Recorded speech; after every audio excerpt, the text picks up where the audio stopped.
Hey, what's up, everybody? This is Charles Sabanson, and welcome you guys to another episode of the DREAMERSPRO show, where we cover everything from sports, hot topics, classic debates, entertainment, and we give you guys a fresh perspective on things and how we see them. This may be a controversial show, but look, guys, you know me. I'm going to say what I think, and it is what it is. I gotta give you guys the real. But before we get into it, please make sure you like the video and sub to the channel. Also, follow me on Instagram. My handle is CTABANZ, and make sure you follow the channel, DREAMERSPRO, on Instagram. Same name as the channel, DREAMERSPRO. That's the easiest way if you want to reach me. But anyway, let's get into this topic here. So some news came out about 24 hours ago from an article that I just unearthed here from, Yahoo Sports, where essentially they were saying that ESPN is considering to let go of Doris Burke. The article headline reads, Rick Carlisle defends ESPN's Doris Burke before Pacers Thunder in Game 1 of NBA Finals. It went on. Carlisle opened his pregame availability with supporting words for ESPN broadcaster Doris Burke. His remarks came after reports surfaced Wednesday that Burke's place next to Mike Breen on ESPN's NBA broadcast is not guaranteed moving forward, according to Andrew Marchand of The Athletic. Carlisle said, "She changed the game for women in broadcasting. Doris is a great example of courage and putting herself out there. It is so sad to see these reports leaked before such a celebrated event." He later on went on to state, "I don't know what's going to happen with all that stuff, but I just want to say thank you, Doris Burke, for the example that she's put forth for young women like my daughter and all these people who are changing the game," Carlisle said. "She changed the game. That's the reason she was inducted into the Naismith Memorial Basketball Hall of Fame a couple of years ago. I just want to say that in support of her." And then Richard Jefferson also said that, he's a big fan of her and everything that she represents. So as I'm kind of listening to all of this, I'm saying to myself, okay, I understand this, right? I get it. This is a colleague of theirs. Rick Carlisle admires the work that she does. But I just couldn't help thinking about the reaction at the time when voices like Jeff Van Gundy and Mark Jackson, who used to cover the NBA Finals, when they were let go.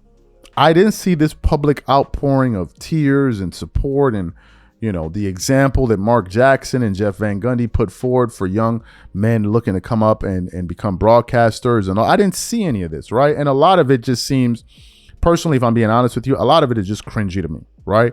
And this is really at the crux of what I want to get into here today. But before we really get into the meat and potatoes of today's show, today's video is brought to you by our sponsor, Prize Picks. Prize Picks is America's #1 daily fantasy sports with over 10 million members. Prize Picks makes it easy to get real money action on the sports and players you love. You pick more or less on at least 2 for a shot to win up to 100 times your cash. For example, this week on Prize Picks, I'm looking at the upcoming NBA schedule and selecting Stephen Curry for more than 29 points and Kevin Durant for more than 27 points and Anthony Davis for more than 12 rebounds and Luka Doncic for more than 8 assists. If you're like me and you like to play it safe, you'll love Prize Picks' new feature, Flex Plays. It's the safest way to play. You can still cash out even if your lineup isn't perfect. Plus, you can double your money even if one of your picks doesn't hit. On top of this, Prize Picks puts their members first, so all withdrawals are fast, safe, and secure. When my picks hit, I can get my money as quick as in 15 minutes. So download the Prize Picks app today and use code CLNS to get $50 instantly when you play $5. That's code CLNS on Prize Picks to get $50 instantly when you play $5. You don't even need to win to receive the $50 bonus. It's guaranteed. And remember, whenever you support this sponsor, you're supporting this channel. Thank you.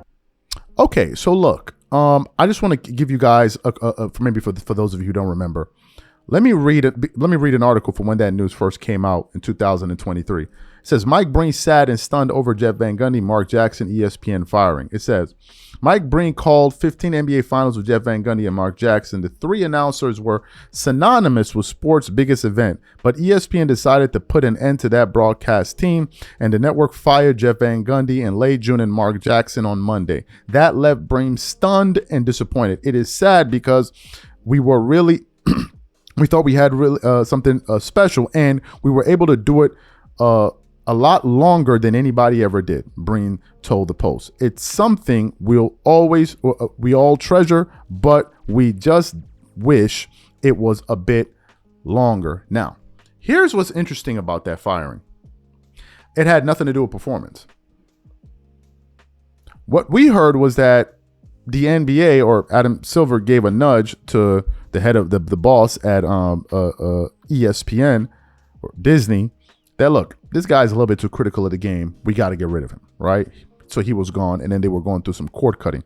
But I'm bringing it up to say I didn't see this public outcry from people at ESPN when Jeff Van Gundy and Mark Jackson were let go of. It was like par for the course. Okay, they're fine. They'll get over it. That's fine. Move on. Next story. But now all of a sudden there are all of these tears and all of that stuff. And if I'm being frank with you, Jeff Van Gundy and Mark Jackson were on a whole different level in terms of their ability to cover a game, comment on a game. I mean, come on, they were the best, right? They were the best. Jeff Van Gundy because of his candor.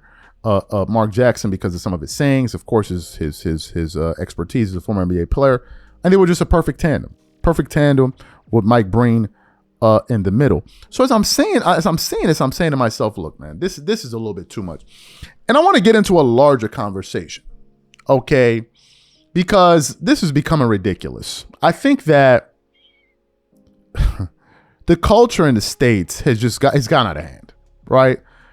Men are an afterthought in the United States right now. They're an afterthought, number one. Number two, I couldn't believe how sensitive society became when I went to the States recently. I was in New York 3 weeks ago, but especially the men and the whole environment. I got to be honest with you. It was sickening. I attended my sister's graduation. Her graduation ceremony was in Barclays Center. I went with Marco, co-founder of DREAMERSPRO. He was there. I was there with my family. And I want to give you guys a quick story. So we were there. We were like sitting looking for our chairs in the arena in one of the aisles. And there was a group of people sitting behind us, few men, few women. And as we're trying to sit down and figure out how we're going to sit down, these people behind just start complaining, can you sit down? Can you sit down? The ceremony hadn't even started yet. Can you sit down? Can you sit? And I'm like, Jesus. The show is going on. The show is going on. The graduation ceremony is going on. There are times when you're clapping and you're taking pictures. The person, can you put your hand up? And I'm like, Jesus, what is this? The show, the graduation ceremony ends. We're all standing in the hallway where people kind of funnel out. Imagine if any of you have been to an NBA arena or Barclays Center, the Barclays, whatever they call it. Think about how wide those hallways are. Just think in your mind, or just a general stadium or a hallway. People are going this way, people are going that way. Would you believe that people were still walking around in the hallways? Can you move? No space. No space. I'm like, okay, let me move over there. I go stand over there. The guy comes up. Hey man, do you mind if we just move over here? You're a little bit too. And I said to myself, why are y'all so damn sensitive? What's all of this whining and complaining and oh my god, like y'all, oh my god, there's no space for me over here. Oh, can you guys move over there? Oh, what about over there? This one. I'm like, yo, what happened? What happened to society? What happened? I'm sitting there, they're giving a speech, not the valedictorian, one of the guest speakers, very important woman, talking. And would you believe 70% of the women in here, that the people that graduated were women. Everybody was clapping. And I'm sitting there saying to myself, what are you saying right now about the men? What are you, the men, it's like they chopped y'all balls off. What happened? And I'm bringing this up to say, when Jeff Van Gundy and these guys were let go of, I didn't see people crying like this from ESPN. Now, when they just mention the possibility of Doris Burke being let go of, oh, let the tears start. Oh, what about what women did? Oh, I'm like, this is too much. It's so cringy. And look, I have a daughter, so I'm pro. If my daughter wanted to do sports commentating or any kind, hey, all for it. I support 100%. But there seems to be a cultural imbalance going on in this. The level of sensitivity is just rampant. It is from men and women. It is rampant. What happened? Any small thing, you can say anything on the internet. People already crying in the comment, men and women. Crying, oh, what did you mean by this? This is a slight. I'm unsubscribing. My feelings got hurt. Oh my God, this is too much. What's going on? What happened? I couldn't believe it. I'm like, these are New Yorkers? If you saw the level of complaining and whining and bitching that was coming from these people. Oh, don't stand over there. But what about over there? Are you over here? Oh, you're too close to me over here. People are, I'm like, yo, what is wrong with these people? What is wrong? Everybody's just so sensitive. I'm like, what is going on? And I'm not speaking in terms of, oh, you're sensitive and therefore people should say inflammatory things about you. No. I'm not talking about that. I'm just talking about the general level of sensitivity and whining and moaning and the men losing their minds. I couldn't believe it. I could not believe. The last time I was in the States before then was what, 2019, I believe. And you could see a shift. I mean, it's a problem. So I'm just pointing out this hypocrisy. I'm like, what? Like all of a sudden now we want to cry. Yo, it's a problem in this. It's a serious problem. And it's gotten so bad that the men now are even fighting against their fellow men, even if they don't know what's going on. You want to know the perfect example of that? The Ime Udoka story. Sometimes I think about it in my head. I'm like, do you remember when that Ime Udoka story came? And this may seem like a rant. I don't care. I'm just giving you guys my thoughts here. Some people will tune out, but some people will flow with me. You remember when that news came out with Ime Udoka? When the situation occurred with the Boston Celtics, and they were like, oh, he did something with one of his subordinates. Do you want to know the crazy part?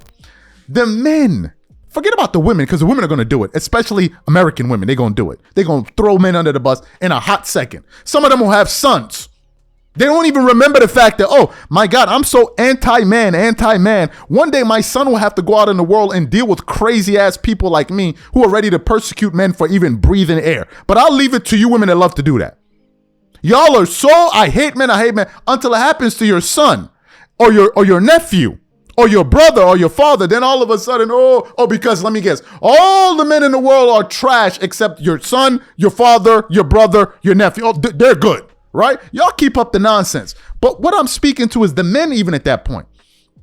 Oh my God, how could you, he was in a position of power and he did something wrong. And I said to myself, how do you know Ime Udoka was in a position of power when the woman's identity was never made public? Then a lot of them like, I don't know. I don't know. They were so ready to throw their fellow man under the bus. A lot of them were doing it for virtue signaling purposes, and the rest of them were just doing it because they were damn fools. They already came to the conclusion without knowing a single fact. He was in a position of power, and nobody stood up and said, but we don't know who the woman is. So how could he have been in a position of power when you don't even know who the person is? It's a mess in the States. I'm saying it.